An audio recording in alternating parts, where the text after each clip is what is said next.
بچه‌ها چطورین؟ به ولاگ تولد من خیلی خیلی خوش اومدین. امروز یه روز قبل تولده، یعنی پنجشنبه. من جمعه میخوام تولد بگیرم و الان ساعت 10 صبح بیدار شدم که برم یه سری خرید و اینا انجام بدم. یه سری خرید از هفته قبل کردم، ولی خب امروز میخوام خرید اصلی رو بکنم که با هم برم صبحونه بخورم و بعدش حاضر شم که بریم خرید.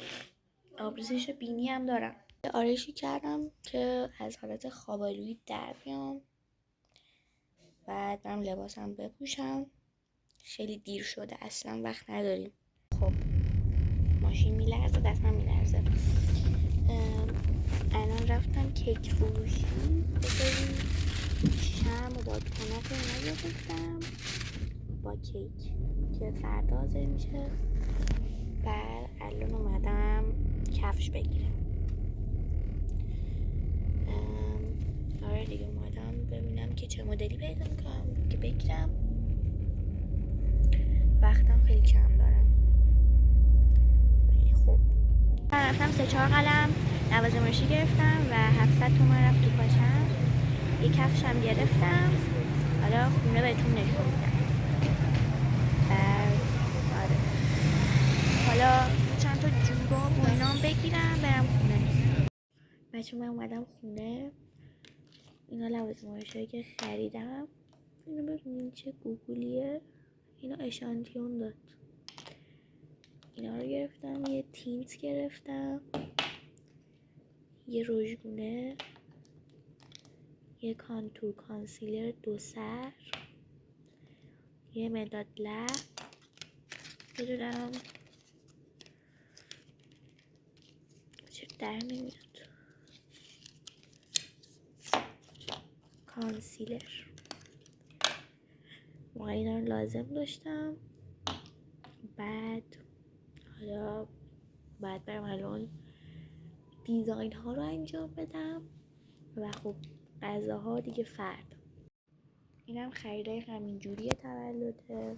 بادکنک هست، فشفشه دیگه، شم، چسب بادکنک، سیخ‌چوبی، بعد خلال دندون و اینا دیگه. حالا فعلا خوراکی ها مونده، بعد برم بگیرم.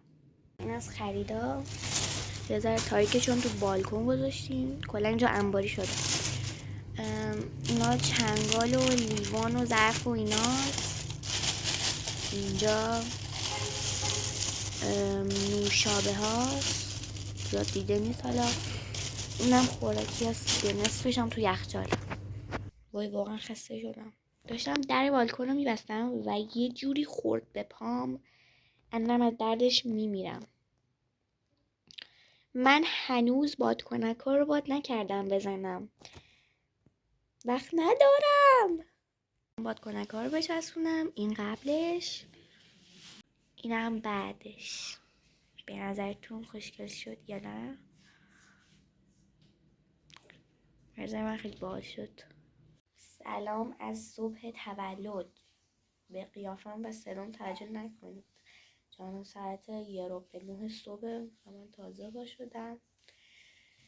بعد دیگه پاشیدیم غذاها رو درست کنیم چون سخت‌ترین مرحله است.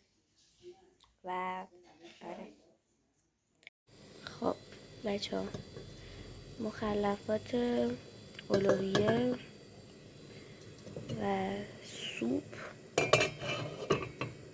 اینم که آبجوشه برای تخم مرغ. خب بچه ها، اولویه هم حاضر شد. ما میذاریم داخل بالکن چون یخچال اصلا جا نداره و اینجا هم خیلی خنکه. الان بریم سراغ سرخ کردن ناگتا و این بچه سوسیسا. هم بذاریمشون به سیخ چوبی. بچه ها این هم سرخ شد، برم بذارم به سیخ چوبی، بعد نتیجهشو رو بهتون نشون میدم.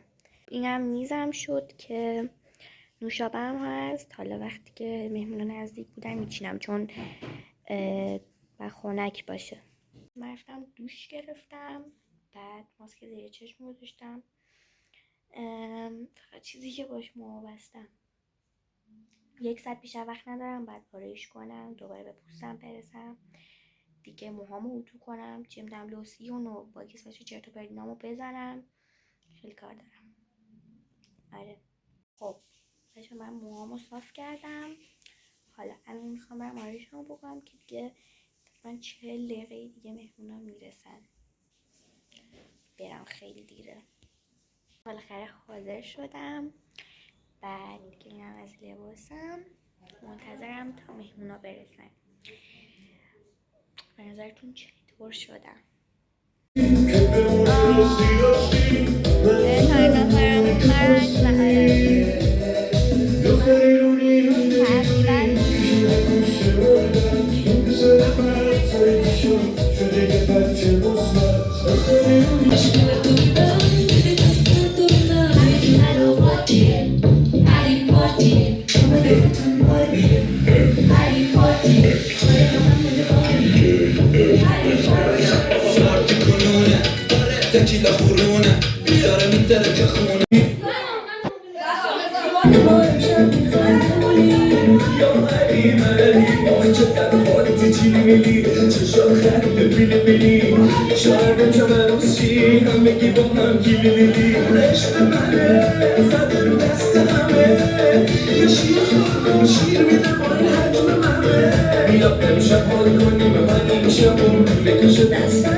تولد تموم شد، زیاد فیلم و عکس نگرفتم چون حوصله نداشتم. الان 2-3 نفر موندن، بعد داریم پاسپورت بازی میکنیم، بعد یه نفرم رید تو کیکم، دیگه چیکار میتونم بکنم؟ اصلا فیلم و عکس خوبی نگرفتم با کیکم، چون کلا کیکو کوبیدم تو صورتم و یعنی با دست برداشتن کردن تو صورتم و کیک قرمز بود، دستم قرمزه. کل آرایشم رفتم شستم، حتی موهام چرب شد دیگه، واقعا تولد زهرمار کردن. خب بچه‌ها دیگه همه رفتن، ولی واقعا ناراحتم که عکس و فیلم نگرفتم با کیکم، چون واقعا موبی کیک و زهرمارم کرد، ولی خب اشکال نداره تموم شد. در حدی فیلم و عکس دارم بچه‌ام گرفتن که برام فرستادن. حالا الان میخوام بهتون کادوها رو نشون بدم. دیگه کادوها رو بهتون نشون نمیدم چون بیشترش پوله، فقط 3 تاش کادوی همینطوریه. حالا اونا رو براتون تو تلگرام بهتون نشون میدم.